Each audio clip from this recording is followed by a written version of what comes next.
Subscribe now and press the bell icon. Never miss an update. अस्सलाम वालेकुम students, मैं हूं आपका टीचर मोहम्मद सलमान अफसल। स्टूडेंट्स, आज हम करेंगे एफएससी पार्ट 1 आईसीएस पार्ट 1 यानी कि फर्स्ट ईयर के चैप्टर नंबर 1 मेजरमेंट्स के एक्सरसाइज के रिमेनिंग शॉर्ट क्वेश्चंस।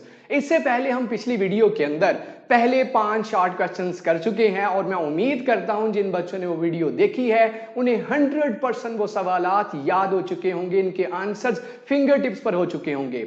और मेरे students mostly 85 out of 85 marks physics में लेते हैं, क्योंकि नंबर फिजिक्स में लेना बहुत ही आसान है। अगर आपको उस तरह से आप तैयारी करें जिस तरह से आपको बताया जाए तो आप नंबर पूरे एग्जामिनर से ले सकते हैं। जो बच्चे वो वीडियो देखना चाहें यहां मौजूद लिंक पर क्लिक कीजिए ताकि आप पहले 5 शॉर्ट क्वेश्चंस देख सकें। तो प्यारे बच्चों, आज के लेक्चर में हम रिमेनिंग 4 क्वेश्चंस करेंगे। इससे पहले की वीडियो में हम आगे बढ़े, जो बच्चे इस चैनल पर न्यू हैं वो जल्दी से चैनल को कर लें सब्सक्राइब और साथ लगी बेल की घंटी को जरूर प्रेस करें ताकि हमारी रोज आने वाली लेटेस्ट वीडियो आपको नोटिफिकेशन की शक्ल में मिल सके और आप वो वीडियोस देख सकें, घर बैठे अपनी तैयारी पक्की कर सकें। तो बच्चों, क्वेश्चन नंबर 1.6 है। अगर आप टेक्स्ट बुक देखें, एक्सरसाइज में देखें, ये वो सवालात हैं जो most of the time board के एग्जाम्स के अंदर आते हैं और ये सवालात करना ऐसे ही है जैसे अपने नंबर पक्के करना। The time period of simple pendulum is measured bye a stopwatch. Time period आप जानते हैं, एक ऑसिलेशन के टाइम को टाइम पीरियड कहा जाता है। सिंपल पेंडुलम ऑसिलेट करता है, वाइब्रेट करता है अपनी मीन पोजीशन के आगे पीछे। कहता है ये टाइम पीरियड किससे नोट किया गया? ऑफ कोर्स स्टॉपवॉच से ही मेजर किया गया होगा। What type of errors is possible in time period? बताइए कितनी तरह के एरर्स एक्सपेक्टेड हैं, आ सकते हैं जब आप रीडिंग स्टॉपवॉच से नोट करेंगे। जब आप रीडिंग स्टॉपवॉच से नोट कर रहे होंगे, किसकी? टाइम पीरियड की, ऑसिलेशंस का टाइम नोट कर रहे होंगे, तो कितनी तरह के एरर्स आपके आंसर में आ सकते हैं जो आपने नोट किया। तो बच्चों, 2 तरह के एरर्स एक्सपेक्टेड हैं। क्या जी? There are 2 types of errors which are possible. 2 तरह के एरर्स हैं जो भी आप आंसर नोट करोगे स्टॉपवॉच के जरिए सिंपल पेंडुलम के टाइम पीरियड का, उसमें 2 तरह के एरर्स मौजूद होंगे। इनको रिड्यूस किया जा सकता है, जो हम चैप्टर में पढ़ के आए हैं एरर्स एंड अनसर्टेनिटी के टॉपिक में, यहां लिंक मौजूद होगा, वो भी आप देख सकते हैं। एरर्स एंड अनसर्टेनिटीज क्या होती हैं, उन्हें रिड्यूस कैसे किया जाता है। तो सबसे पहला एरर जो एक्सपेक्टेड है आपके आंसर में आ सकता है, दैट इज सिस्टमैटिक एरर। जी हां, सिस्टम कहते हैं ऑपरेटर्स को जिसके जरिए आप मेजरमेंट ले रहे हो। इसका मतलब सिस्टमैटिक एरर का मतलब यह है कि आपकी स्टॉपवॉच में कोई गड़बड़ है, दाल में कुछ काला है, कोई ना कोई मसला है, स्टॉपवॉच बड़े खराब हो सकती है, थोड़ा बहुत इश्यू इसमें आ सकता है। As time period is measured by stopwatch, क्योंकि हम टाइम किससे नोट करें? इंस्ट्रूमेंट, और वो इंस्ट्रूमेंट है हमारी स्टॉपवॉच। स्टॉपवॉच में बी फॉल्टी, इसमें मसला हो सकता है और शायद आपको पता भी ना चलेगी ये खराब है। पता लग जाए तो बहुत बेहतर है, ना लगे तो आपके आंसर में एरर आने वाला है। Which means 0 error may be present और calibration is incorrect. Stopwatch faulty होने का मतलब यह है कि आपके इंस्ट्रूमेंट के अंदर, आपकी स्टॉपवॉच में 0 एरर है। 0 एरर का मतलब यह है कि स्टॉपवॉच ऑलरेडी 0 पर नहीं है।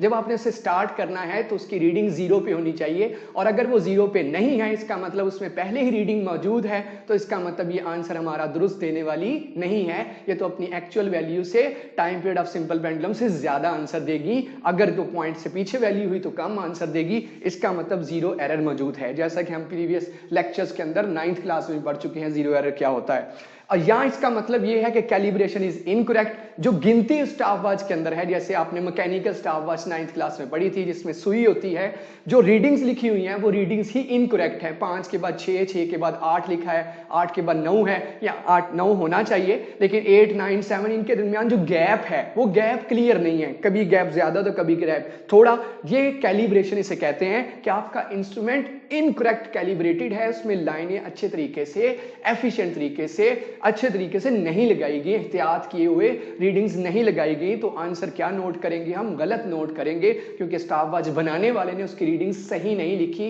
उसके ऊपर नंबरिंग सही नहीं लगाई। तो जो भी आंसर आएगा दैट कैरीज एरर, और उस एरर का नाम है सिस्टमैटिक एरर। दूसरा एरर जो एक्सपेक्टेड है, जो आंसर आप नोट करोगे, वो है रैंडम एरर। रैंडम का मतलब ही ऐसा है, क्या मतलब है रैंडम का? बेहंगम, बेतरतीब, जिसमें आपके आंसर्स बड़े एक दूसरे से डिफरेंट आ रहे होंगे। एक दफा टाइम पीरियड नोट किया तो आपके पास वैल्यू फर्ज कीजिए 25.5 23.2 आई, सेकंड स्टॉपवॉच के जरिए फिर नोट किया तो आंसर आ रहा है 23.8। तो ये आंसर में कितना कितना कितना डिफरेंस आ रहा है। This shows the randomness of readings, और ये रैंडम एरर की वजह से है। ये क्यों आता है? ये आता है नेग्लिजेंस, आप एहतियात ही नहीं बरतते। आपसे कहा गया था बड़ी एहतियात से रीडिंग नोट करना, जब एक्सपेरिमेंट कर रहे हो तो ध्यान फुल फ्लैज रीडिंग के ऊपर हो, उस स्टॉपवॉच के ऊपर हो। अगर आप एहतियात नहीं बरतेंगे, आप इग्नोर करेंगे, आप पूरा ध्यान नहीं देंगे, पूरी तरतीब से पूरे फोकस से उसको मेजर नहीं करेंगे, तो आपका आंसर कभी भी दुरुस्त आने वाला नहीं है। या इनएक्सपीरियंस, आपका तजर्बा ही नहीं है भैया, पहली दफा वो एक्सपेरिमेंट कर रहे हो, तो बहुत कम चांसेस है कि आप आंसर सही नोट करो, ज्यादा चांसेस है कि आप आंसर स्टॉपवॉच से गलत नोट करोगे। अब इसका मतलब क्या है? नेग्लिजेंस या inexperience of person, that means he she जो भी एक्सपेरिमेंट कर रहा है या रीडिंग नोट कर रहा है, note downs incorrect time of starting. आप क्या कर रहे हो? बेहतियाती में स्टॉपवॉच जब ऑन करनी थी, पेंडुलम चल पड़ा, फिर आपने स्टॉपवॉच ऑन की। इसका मतलब जब स्टॉपवॉच पेंडुलम चल पड़ा है तो ऑफ कोर्स आपने टाइम गलत नोट कर लिया, और जब इसे रोकना था यानी 30 वाइब्रेशन कंप्लीट हो गई, फिर स्टॉपवॉच स्टॉप करनी थी, आपने स्टॉपवॉच जल्दी स्टॉप कर दी या लेट स्टॉप कर दी। इसका मतलब ये हुआ कि स्टॉपिंग और स्टार्टिंग का टाइम गलत हो गया, तो रीडिंग गलत नोट होगी। रीडिंग गलत नोट होगी तो आंसर कभी भी दुरुस्त नहीं आ सकता। ये दो रीजंस हैं आपके टाइम पीरियड में एरर आने के। ये दो पॉसिबल एरर्स हैं जो आपके आंसर को इनकरेक्ट कर देंगी, गलत कर देंगी। ये था हमारा क्वेश्चन नंबर 1.6। बढ़ते हैं 1.7 की जानिब। तो बच्चों बात करते हैं नेक्स्ट शॉर्ट क्वेश्चन की, दैट इज 1.7। ये सवाल भी बोर्ड के अंदर मल्टीपल टाइम्स आ चुका है। अगर आप पंजाब के बोर्ड्स के पास पेपर्स उठाएं तो आपको हर बोर्ड के अंदर ये सवाल आया नजर आएगा। तो बच्चों ये सवाल बड़े अच्छे से समझिएगा, बहुत ही आसान है, लेकिन इनमें जो चीजें हैं वो आपको कॉन्सेप्चुअली समझाऊंगा जो कि टेक्स्ट बुक्स के अंदर, कीज बुक्स के अंदर नहीं लिखी हुई। आइए जानते हैं सवाल। Does are dimensional analysis give any information on constant of proportionality that may appears in algebraic expression explain। क्या डायमेंशनल एनालिसिस मेथड, जो डायमेंशन के टॉपिक में हमने पढ़ा था, एक ऐसा मेथड जिसके दो फायदे हैं, एक तो आप इक्वेशन की होमोजेनिटी चेक कर सकते हैं, और एक आप नया एक्सप्रेशन, नया फार्मूला ड्राइव कर सकते हैं, चैप्टर नंबर 1 का आखिरी टॉपिक। तो प्यारे बच्चों डायमेंशनल एनालिसिस मेथड के मुतालिक कहता है, क्या डायमेंशनल एनालिसिस मेथड कोई मालूमात फराहम करता है? किसके मुतालिक? On constant of proportionality. Constant of proportionality के मुतालिक जो कहां अपेयर होता है? That may appears in an algebraic expression, जो किसी मैथमेटिकल फार्मूला में, किसी रिलेशन में, किसी एक्सप्रेशन में जो कांस्टेंट ऑफ प्रोपोर्शनैलिटी आता है। जितने भी फार्मूले आप पढ़ते हो 10th क्लास के चैप्टर 1 के अंदर आपने हुक्स लॉ पढ़ा, याद होगा, सबसे पहले टॉपिक के अंदर वहां भी कांस्टेंट ऑफ प्रोपोर्शनैलिटी के आया। इसके अलावा सिंपल पेंडुलम का टॉपिक सभी डिस्कस करेंगे, उसमें कांस्टेंट आया 2 पाई। इन कांस्टेंट्स के मुतालिक क्या डायमेंशनल एनालिसिस मेथड कुछ बताता है? तो सबसे पहले आप ये आंसर करेंगे, सारा एक्सप्रेशन आप सारी स्टेटमेंट रिपीट करेंगे, लेकिन साथ लिख के कि डज नॉट। यहां आप फोकस करेंगे, सारी स्टेटमेंट रिपीट कर देंगे। डायमेंशनल एनालिसिस मेथड या dimensional analysis does not give any sort of information about the value of constant of proportionality that may appear in algebraic expression. It can be determined by experiment, जिसे हम experiment के जरिए मालूम करते हैं। जो experiment के नतीजे में हमारे पास आता है उसकी वैल्यू, उसकी डायमेंशन के मुतालिक क्या डायमेंशनल एनालिसिस कुछ बताता है? तो आंसर है डज नॉट। कोई रिजल्ट, कोई डायमेंशन नहीं बताता डायमेंशनल एनालिसिस। किसके मुतालिक? Constant of proportionality. बाकी जितनी फिजिकल क्वांटिटीज हैं, लेंथ है, मैस है, टाइम है, स्पीड है, टेम्परेचर है, ये जितनी फिजिकल क्वांटिटीज हैं इन सब की डायमेंशंस बताता है, लेकिन कांस्टेंट ऑफ प्रोपोर्शनैलिटी की डायमेंशन नहीं बताता। अब जवाब जानिए क्यों नहीं बताता। देखिए मिसाल के तौर पे सिंपल पेंडुलम का एक्सप्रेशन हमने पढ़ा हुआ 10th क्लास के चैप्टर नंबर 1 और 3rd टॉपिक था मोशन ऑफ सिंपल पेंडुलम। वहां ये फार्मूला आया था। चैप्टर 7 में आप जानेंगे ये फार्मूला कैसे आया, वो डिटेल से बताऊंगा। T = 2 पाई L/G। यहां ये आप जानते हैं एक फिजिकल क्वांटिटी है लेंथ, ये एक फिजिकल क्वांटिटी है दैट इज ग्रेविटेशनल एक्सेलरेशन, जिसकी वैल्यू वेरी होती है ज़मीन पे, समुंदर पे कुछ और सबसे ज़्यादा ऊपर जाते। इसका मतलब ये तो हमारे पास फिजिकल क्वांटिटीज़ हैं, ये फिजिकल क्वांटिटी इन पर डिपेंड कर रही है, लेकिन ये जो कांस्टेंट ऑफ प्रोपोर्शनैलिटी है, अब गौर कीजिएगा, ये न्यूमेरिक नंबर है और पाई जिसकी वैल्यू आप जानते हो 3.14। तो याद रखिए कांस्टेंट दो तरह के होते हैं, एक है जो किसी मैथमेटिकल एक्सप्रेशन में जिनकी वैल्यूज फिक्स हैं, जैसे नंबर्स हैं 1 2 3 4 5, ये नंबर्स हैं, ये क्वांटिटीज सिर्फ नंबर्स कैरी करती हैं, मैग्नीट्यूड कैरी करती हैं, डायमेंशंस इनकी नहीं है, इनकी डायमेंशन नंबर 1 2 3 4 5 हो गया। और साथ में पाई जैसे ऐसे नंबर, पाई जैसे जो आपके पास कांस्टेंट्स हैं, नंबर दी कांस्टेंट आप कहेंगे जिसकी वैल्यू स्पेसिफिक है, इनके मुतालिक डायमेंशनल एनालिसिस कोई इंफॉर्मेशन नहीं देता। यहां भी देखिए, यहां भी 2 1 2 3 4 5 आ जाता व्हाटएवर, और ये पाई साथ में, इसके मुतालिक डायमेंशनल एनालिसिस कोई इंफॉर्मेशन नहीं देगा, डज नॉट प्रोवाइड, क्योंकि ये आपके पास प्रोपोर्शनैलिटी कांस्टेंट है। जबकि दूसरी तरफ कुछ ऐसे कांस्टेंट्स भी हैं जिनके मुतालिक डायमेंशनल एनालिसिस मेथड इंफॉर्मेशन देता है, उन कांस्टेंट्स को कहते हैं डायमेंशनल कांस्टेंट्स। वो कांस्टेंट डायमेंशनल कांस्टेंट्स हैं, मैं आपको बताता हूं, यहां आप लिखेंगे तो यही जो मैंने स्क्रीन पर लिख दिया है, स्क्रीनशॉट ले लीजिए, नोट कर लीजिए, लेकिन डिटेल में आपको बताऊंगा, कंफ्यूज ना हो। ये डायमेंशन लेस कांस्टेंट्स हैं, डायमेंशनल लेस कांस्टेंट्स हैं, जबकि कुछ डायमेंशनल कांस्टेंट्स हैं जिन कांस्टेंट्स की डायमेंशन भी होती है। मिसाल के तौर पे आपने पढ़ा होगा ये कांस्टेंट ग्रेविटेशनल क्या एक्सेलरेशन, ग्रेविटेशन एक्सेलरेशन की जमीन के ऊपर कीमत सभी बच्चे जानते कितनी है, 9.8 मीटर पर सेकंड के। ये डायमेंशनल कांस्टेंट है। मुझे बताइए इसका एक्सप्रेशन, वेट के एक्सप्रेशन से मैं यहां बता देता हूं, weight is equal to mg। क्या यहां से मैं g का रिलेशन ये नहीं लिख सकता, वेट ओवर m, तो क्या मैं इसकी डायमेंशन नहीं निकाल सकता? ये डायमेंशनल कांस्टेंट है। वेट आप जानते सभी लोग है, फोर्स और वेट दोनों का यूनिट न्यूटन है, तो न्यूटन है, न्यूटन को मजीद एक्सपेंड कीजिए, नीचे मैस है, that is kilogram, that is kilogram इसका यूनिट पुट कर लेते हैं। ऊपर चलिए मजीद इसको मैं खोलता जाता हूं, सारी वैल्यूज लिखता चला जाता हूं, चलिए इसको खोलता हूं मजीद। तो प्यारे बच्चों, न्यूटन किसके बराबर होता है? केजी मीटर पर सेकंड स्क्वायर। नीचे से क्या कट गया? केजी, केजी से कट गया, एंड रिजल्ट इज ms-2। और आप जानते इसकी अगर डायमेंशन लिखूं तो मैं एस की कैपिटल M, एस की सबको पता है t की पावर -2, तो इसकी डायमेंशन वही है जो एक्सेलरेशन की है, ग्रेविटेशन। तो है कि नहीं है? ये भी तो कांस्टेंट है, ये भी तो, लेकिन ये डायमेंशनल कांस्टेंट है। ऐसे ही स्प्रिंग कांस्टेंट, ये भी डायमेंशनल कांस्टेंट है, ऐसे ग्रेविटेशनल कांस्टेंट, ये भी डायमेंशनल कांस्टेंट है। लेकिन जो मैथमेटिकल एक्सप्रेशन के अंदर कांस्टेंट्स आते हैं प्रोपोर्शनैलिटी को खत्म करके, उनके मुतालिक डायमेंशनल एनालिसिस मेथड कोई इंफॉर्मेशन नहीं देता, उनको इग्नोर कर दिया जाता है। जब डायमेंशन पुट करनी हो उनको इग्नोर कर दिया जाएगा। डायमेंशन जब पुट करने जाऊंगा 2 पाई इग्नोर। ये था हमारा क्वेश्चन 1.7। उम्मीद करता हूं आपको कॉन्सेप्ट क्लियर हो गया होगा। डायमेंशनल कांस्टेंट्स कौन से हैं? ये नंबर्स, न्यूमेरिक नंबर्स 1 2 3 4 5 गिनती, माइनस में नंबर्स, और साथ में पाई जैसे कांस्टेंट डायमेंशनल कांस्टेंट्स हैं। आगे बढ़ते हैं 1.8 की जानिब। बच्चों बढ़ते हैं नेक्स्ट क्वेश्चन की जानिब, जो बहुत, तो बच्चों बढ़ते हैं नेक्स्ट क्वेश्चन 1.8 की जानिब। ये भी बहुत इंपॉर्टेंट सवाल है, ये डायमेंशंस के मुतालिक सवाल है, और ये सवाल बहुत तरह से बोर्ड के अंदर आ चुका है। जो डायमेंशंस आपसे पूछी गई हैं इससे हट कर भी आपके पेपर में आ सकती हैं। यहां हमसे उसने पूछा है what are the dimensions of pressure and density. Pressure और डेंसिटी के मुतालिक तो आप चैप्टर नंबर 7 9th क्लास में पढ़ चुके हैं। प्रेशर है फोर्स ओवर एरिया, डेंसिटी है मास ओवर वॉल्यूम। कहता है प्रेशर एक फिजिकल क्वांटिटी है, इसकी डायमेंशन बताइए, और डेंसिटी एक फिजिकल क्वांटिटी है, इसकी डायमेंशन बताइए। तो आइए मैं एक एक स्टेप यहां पर प्रेजेंट कर दिया है ताकि आपके नंबर कटने के चांसेस 0 हो और कॉन्सेप्ट आपको 100% क्लियर हो जाए कि कहां से क्या आया, कैसे आया, सब कुछ समझा रहा हूं।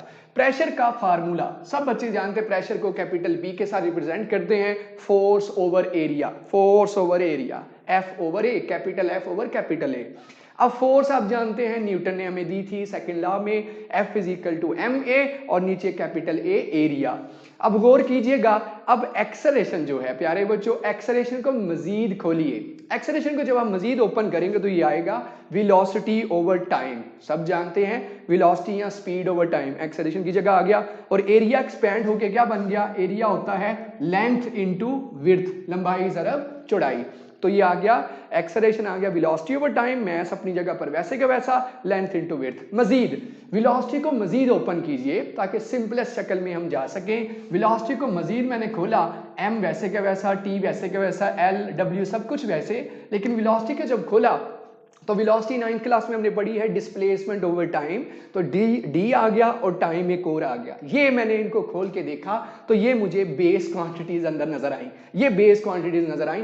अब मैं डायमेंशन पुट करने जा रहा हूं। मास की डायमेंशन कैपिटल M, डिस्टेंस या डिस्प्लेसमेंट की डायमेंशन कैपिटल L, टाइम की डायमेंशन कैपिटल T, टाइम की डायमेंशन कैपिटल T, लेंथ की डायमेंशन कैपिटल L, विड्थ की डायमेंशन कैपिटल L। ये मैंने काम किया। अब इनको नीचे में जो आपको नजर आ रहे हैं टाइम टाइम, इनको इकट्ठा कीजिए, लेंथ लेंथ को इकट्ठा कीजिए, तो क्या बन जाएगा, ऊपर एक स्क्वायर ब्रैकेट में आ जाएगा ML कैपिटल में और साथ में स्क्वायर ब्रैकेट डायमेंशन शो करने का तरीका, और नीचे t की पावर ऐड हुई तो t स्क्वायर हो गया, l की पावर 1 और 1 ऐड हुई l स्क्वायर हो गया। अब इनको उठा के ऊपर लेके आएंगे ताकि एक ही स्क्वायर ब्रैकेट में रखा जाए, तो जब ये ऊपर जाएगी तो +2 क्या बन जाएगी -2, +2 क्या बन जाएगी -2, और किस में लिख दिया, एक ही स्क्वायर ब्रैकेट में। अब मजीद इन्हें इकट्ठा कर दीजिए, m एक ही है, एक ही दफा है, m वैसे के वैसा, l की पावर यहाँ पर 1 है, यहाँ पर -2 है तो 1 -2, और t की पावर -2 ऐसे का वैसा, तो क्या बनेगा 1 -2 ऐड करिए, -2 में 1 ऐड करें तो -1, तो m की पावर 1, l की पावर -1 और t की पावर -2 की 2 वैसे की वैसी, m की पावर वैसे की वैसी। तो ये है बच्चों डायमेंशन ऑफ प्रेशर कैसे आई, एक एक स्टेप आपके सामने एक्सपेंड करके दिखा दिया। अब बात करते हैं डेंसिटी की। डेंसिटी का जिक्र भी चैप्टर 7 वेरी फर्स्ट टॉपिक था डेंसिटी का। डेंसिटी का सिंबल या साइन ये है रो, जिसे आप पढ़ते हो, इसका फार्मूला है, एक्सप्रेशन है मास over volume, mass small m और वॉल्यूम कैपिटल V। वॉल्यूम क्या होता है, जैसे कमरे का वॉल्यूम है, क्यूब का वॉल्यूम है, length into width into breadth, लंबाई जरब चौड़ाई जरब ऊंचाई, length into width into height. तो मास वैसे के वैसा, इसको खोला तो length into width into breadth, ये तीन फैक्टर्स आपस में मल्टीप्लाई हो गए। अब बताइए डायमेंशन पुट करने लगा हूं तो मास की डायमेंशन कैपिटल M और साथ में स्क्वायर ब्रैकेट, लेंथ की कैपिटल L, विड्थ की कैपिटल L, ब्रेथ की कैपिटल L, तीनों को इकट्ठा किया तो L क्यूब बन गया। अब इसको ऊपर लेके आना है एक स्क्वायर ब्रैकेट में लेने के लिए, तो +3 ऊपर आके -3, ये है डायमेंशन ऑफ डेंसिटी। ये हैं दो डायमेंशन जो हमें एक्सरसाइज के सवाल 1.8 में पूछी। और याद रखिएगा बच्चों, बोर्ड के अंदर डायमेंशन कोई भी आ सकती हैं, जो भी एक्सप्रेशन फार्मूला आप फर्स्ट ईयर की बुक में पढ़ोगे उसकी डायमेंशन पूछ सकता है, जो भी फिजिकल क्वांटिटी जिसका जिक्र होगा उसकी डायमेंशन पूछ सकता है। तो बढ़ते हैं आखिरी शॉर्ट क्वेश्चन 1.9 की जानिब। तो प्यारे बच्चों बढ़ते हैं चैप्टर नंबर 1 मेजरमेंट्स के आखिरी शॉर्ट क्वेश्चन की जानिब। एक्सरसाइज का आखिरी शॉर्ट क्वेश्चन है 1.9, लिखता है the wavelength depends upon speed v of wave and it's frequency f, knowing that, ये जानते हुए कि लैम्डा की डायमेंशन कैपिटल L, v की डायमेंशन LT-1 जो हम बारहा कर चुके हैं इस चैप्टर के अंदर, फ्रीक्वेंसी की डायमेंशन ये रेसिप्रोकल होती है टाइम के फ्रीक्वेंसी, सबको पता है टाइम पीरियड के रेसिप्रोकल है, तो इसकी dimension T-1। Decide which one is correct, बताइए इन एक्सप्रेशंस में से कौन सा एक्सप्रेशन करेक्ट है। हमसे वेव इक्वेशन के मतलब पूछ रहा है। प्यारे बच्चों याद कीजिए चैप्टर नंबर 10 यानी very first chapter 10th class का वेव इक्वेशन आपने पढ़ी थी, relationship between wavelength frequency and speed of the wave, v is equal to f lambda. कहता बताइए ये एक्सप्रेशन ठीक है, ये एक्सप्रेशन ठीक है, जबकि हमें डायमेंशन खुद दे रहा है डायमेंशन वेवलेंथ मीटर्स में, तो डायमेंशन L, स्पीड की डायमेंशन आपके सामने LT-1 और फ्रीक्वेंसी क्योंकि रेसिप्रोकल है टाइम पीरियड के तो T-1। तो क्या करना हमें सबसे पहले फर्स्ट इक्वेशन चेक करनी है। सबसे पहले हम किसको टेस्ट करेंगे, इक्वेशन नंबर 1 को, यानी for f is equal to v lambda. अब जरा गौर कीजिए इस f is equal to v lambda के अंदर लेफ्ट हैंड साइड क्या है, टेकिंग लेफ्ट हैंड साइड, इसकी लेफ्ट हैंड साइड लीजिए, दोनों इक्वेशंस को चेक करेंगे। अगर लेफ्ट हैंड साइड और राइट हैंड साइड बराबर हुई according to dimensional analysis method, homogeneity हुई, तो इसका मतलब एक्सप्रेशन दुरुस्त है, ठीक है, इक्वेशन दुरुस्त है। देखते हैं टेकिंग लेफ्ट हैंड साइड, इसको इक्वेशन नंबर आप नाम देना चाहें, लेफ्ट हैंड साइड ले लीजिए, तो क्या आएगा आपके पास फ्रीक्वेंसी, स्क्वायर ब्रैकेट डालिए, फ्रीक्वेंसी की डायमेंशन उसने खुद बताई है, हमें मालूम करने की जरूरत नहीं, नाम ही बताता तो हमें पता है this is reciprocal of time period, और टाइम पीरियड की t है, टाइम की t है तो इसकी T-1 होगी। अब क्या करेंगे हम, taking right hand side, right hand side लेंगे तो राइट हैंड साइड सबको पता है क्या दी हुई है, वी लैम्डा, वी लैम्डा। प्यारे बच्चों वी लैम्डा के गिर्द स्क्वायर ब्रैकेट डालेंगे और डायमेंशन पुट करना शुरू कर देंगे। वी की डायमेंशन कैलकुलेट करने की जरूरत नहीं है, याद होनी चाहिए सबको, डिस्टेंस ओवर टाइम और वेवलेंथ की डायमेंशन कैपिटल एम, इनको स्क्वायर ब्रैकेट 1 में कीजिए। तो प्यारे बच्चों एल 2 दफा, टी 1 दफा, पावर ऐड होगी 1 + 1 क्या हो गया 2, एल स्क्वायर टी -1। मुझे बताइए क्या लेफ्ट हैंड साइड और राइट हैंड साइड बराबर है? ये रही हमारी लेफ्ट हैंड साइड, ये रही हमारी राइट हैंड साइड, क्या ये इक्वल है? क्योंकि ये इक्वल नहीं है तो हम रिजल्ट निकालेंगे जो आपने नीचे लिखना है। मैं चलें नीचे ही लिख देता हूं, दूसरा एक्सप्रेशन हम दूसरी तरफ कर लेते हैं। तो हम लिखेंगे एज, यहां से रिजल्ट देख लग रहा है कि left hand side is not equal to right hand side, left hand side और राइट हैंड साइड बराबर नहीं है। सो द एक्सप्रेशन, जो एक्सप्रेशन हमें दिया गया है कौन सा, f = v lambda, this is क्या है, इज इनकरेक्ट, ये गलत है, ये दुरुस्त नहीं है। अब बारी है किसकी, यहाँ लाइन लगा लीजिए, यहाँ आप इसे करते जाएंगे नीचे की तरफ, मैं इधर कर देता हूँ। क्या करेंगे अब हम बारी किसकी लेंगे, अब हम करेंगे बात किसकी, फॉर f = v लैम्डा। फिर से रिपीट करेंगे काम, क्या काम करेंगे, टेकिंग लेफ्ट हैंड साइड। क्या है लेफ्ट हैंड साइड, यहां पर फ्रीक्वेंसी, और फ्रीक्वेंसी की आपके पास क्या है डायमेंशन, टाइम पीरियड के रेसिप्रोकल, ये होगी लेफ्ट हैंड साइड। अब इसकी right hand side, taking right hand side, क्या है right hand side, v lambda. इसके स्क्वायर ब्रैकेट डालिए क्योंकि हम डायमेंशन पुट करने जा रहे हैं। जब डायमेंशन पुट करेंगे तो v की डायमेंशन l t -1 और लैम्डा की डायमेंशन कैपिटल L, ये दोनों दी हुई, ये और ये पुट किया। अब आपके सामने है, इकट्ठा कीजिए, यहाँ L की पावर +1, ये जब ऊपर आएगा तो L की पावर क्या होगी -1, t वैसे का वैसा जैसी है उसकी डायमेंशन, इकट्ठा कर दीजिए तो क्या बनेगा 1 - 1, t की पावर -1, सबको पता है भाई L की पावर क्या बचेगी 0, जी हाँ, समथिंग पावर 0, किसी की पावर 0 हो इसका मतलब उसका आंसर 1 है, ये 1 बन जाएगा, पीछे क्या बचा फिर t की पावर -1। तो अब देखिए जरा लेफ्ट हैंड साइड और राइट हैंड साइड बराबर है कि नहीं है, तो रिजल्ट क्या निकलेगा, as left hand side is equal to right hand side, right hand side के बराबर है RHS। तो हम क्या कहेंगे, सो द एक्सप्रेशन, कौन सा एक्सप्रेशन, कौन सा फार्मूला, कौन सा रिलेशन, f = v लैम्डा, जिसे सीधा करें तो v = f लैम्डा बनता है, परेशान ना होइए, is correct, is dimensionally correct.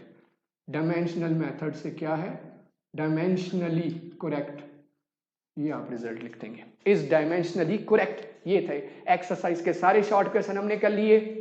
उम्मीद करता हूं आपको वीडियो पसंद आई होगी। इसी तरह से अगर आप बाकी चैप्टर्स के भी शॉर्ट क्वेश्चंस और टॉपिक सीखना चाहते हैं, जानना चाहते हैं, चैप्टर 1 के सारे लेक्चर्स देखना चाहते हैं जो रिकॉर्ड हो चुके हैं, तो यहाँ मौजूद प्लेलिस्ट के लिंक पर क्लिक कीजिए, सारी वीडियोस एंजॉय कीजिए और अपने दोस्तों के साथ, कॉलेज मेट्स के साथ, एकेडमी मेट्स के साथ इन लेक्चर्स को शेयर करना मत भूलिए। कमेंट्स के अंदर कमेंट अपने जरूर दीजिए, लाइक कीजिए, शेयर कीजिए और चैनल को सब्सक्राइब करना मत भूलिए। इंशाल्लाह हाजिर होंगे नई वीडियो के साथ, इजाजत दीजिए, अल्लाह हाफिज।